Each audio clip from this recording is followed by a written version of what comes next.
ካሁን በኋላ በእንግሊዘኛ ደህና ደር ለማለት ጉድ ናይት ማለት ታቆሙና አሁን እንሰጣችሁን ትጠቀማላችሁ። አይላችሁ ጉድ ናይት ስህተት ነው እያልኩ አይደለም፣ ግን የተሻለ አማራጮችን ልስጣችሁ። የመጀመሪያው ጉድ ናይት የነበረው ጉድ ታስቀሩና ናይት ትላላችሁ ማለት ነው።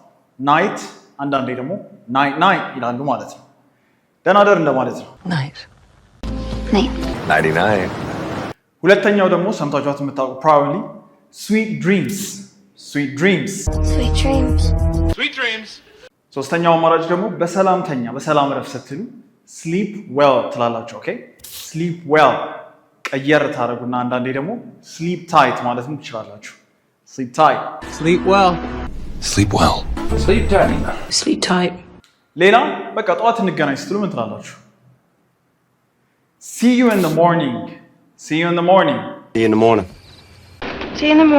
ቅድም እንዳልኳችሁ በእነዚህ አምስቱም ጉድ ናይት ወይ ደህና ደር ማለት ትችላላችሁ። እንደዚህ አይነት አጫጭር ትምህርቶች ደግሞ ከቲክቶክ በፊት ቴሌግራም ላይ እንዲደርሷችሁ የምትፈልጉ ሰዎች ብቻ እዚህ ቪዲዮ ኮመንት ላይ ትገቡና ሚኒ ብላችሁ ኮመንት ካረጋችሁ በኋላ እችን የቴሌግራም ቻናል ፈልጓት፣ እዛ ላይ ቁጭ አድርጌላችኋለሁ።